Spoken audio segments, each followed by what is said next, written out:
You are the worst representatives of your race, of your species, of your sex, gender. There you go. Hello there everyone, and welcome back to another video with Pol Chat. Today we're going to be looking at the funniest clips of feminists being owned. Let's get right into it. Let's start off with a good old Ben Shapiro shutdown. The idea that if you're a woman, that you're at some sort of inherent disadvantage here in the United States.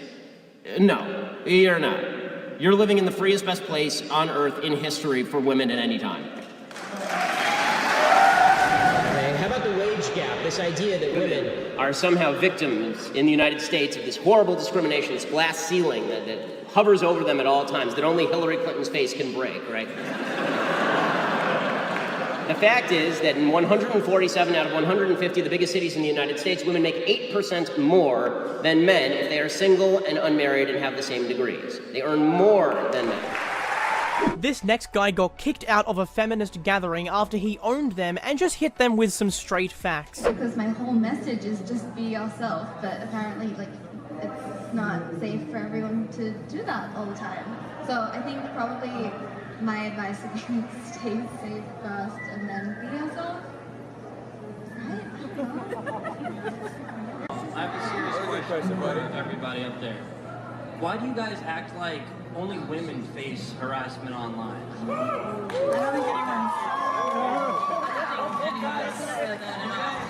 anyone.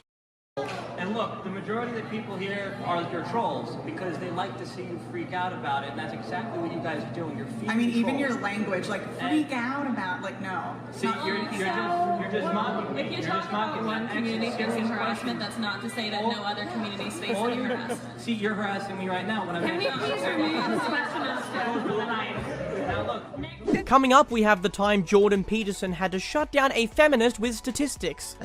Why do you think it is that so much of what you say is so very popular with the alt-right? It isn't. And you don't have any evidence for that at all. More than the evidence that alt-right people watch this show. Neo-Nazi. Yeah. Well, this is absolute nonsense, and I don't appeal primarily to the alt-right. There's no evidence for that at all. It's the proclivity I never said primarily. Looking at the Kathy Newman documentary. What reaction? Interview. There's 10 million people watched that and commented on it. I'm talking about what I saw, and I'm curious to know what your reaction was to the glee with which the alt-right seized upon. This man really shut down the feminist on live TV.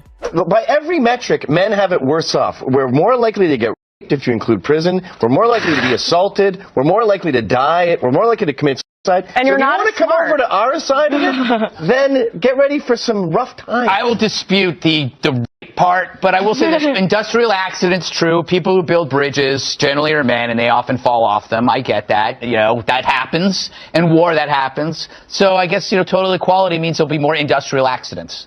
More casualties. Right, because you're not Next up, we have the time Ben Shapiro shut down a woman who thought it was right to prosecute women for abortion.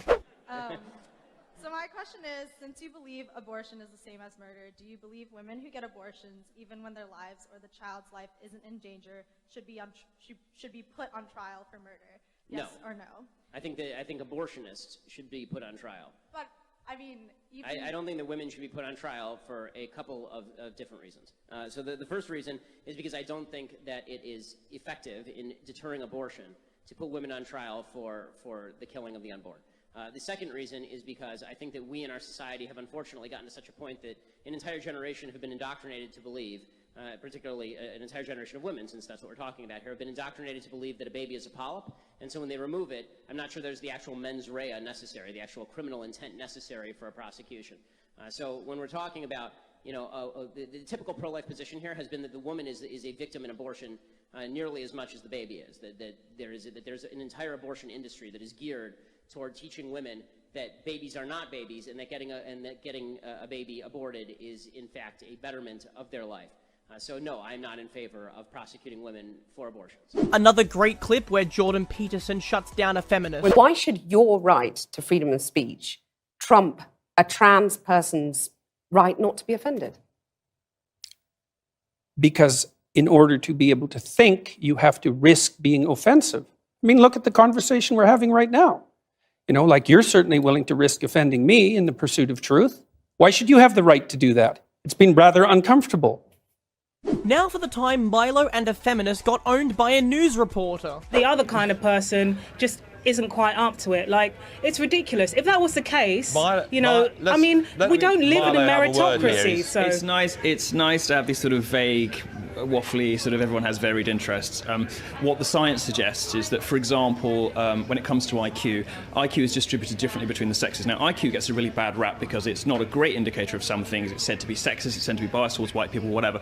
The point is that it tests, in this case, it tests all of the skills that make you good at chess really well. It's about puzzles, it's about games, exactly the skills that make you good at chess, make you good at IQ. Now, the way that IQ is distributed differently in the sexes is that women tend to cluster around the mean. Women are more likely to have an IQ that is somewhere near the average, whereas men go right to the top or right to the bottom more often, which is why you get great genius male artists and philosophers, but it's also why men fill the prisons, because men seem to occupy more of the ends of the IQ scale. And now IQ is pretty much the best measure we have to predict whether somebody will be good at chess. And what it proves, and what it also proves, that men and women can talk forever. It's been a pleasure talking to you both. Next is a comedian doing what he does best, roasting. This one was with a feminist. We're not equal? Really? Then how did you end on the losing stick? How did you guys... We don't eat our children. You know, okay, but I'm not saying you're like you dogs. I'm just saying as humans, we're all the same. Conversation later. Wait, you think you're better than men? No. We think we're equal. That's what what the f did I just say? You are the worst representatives of your race, of your species, of your sex, gender. There you go. I'm saying the same thing you're saying. But men get paid more than women. Because we have penises. 30%. Yes, we have 30% more penis than you do. You have a little clit, I get like 30% more. Okay, that's how it works. I don't know if you understand jobs, but they pay you by the inch, by the penis, by the shaft. And with that, everyone, that's all we have for you today. Thank you for watching, and we'll catch you next time on Pol Chat. Don't forget to leave a like and subscribe.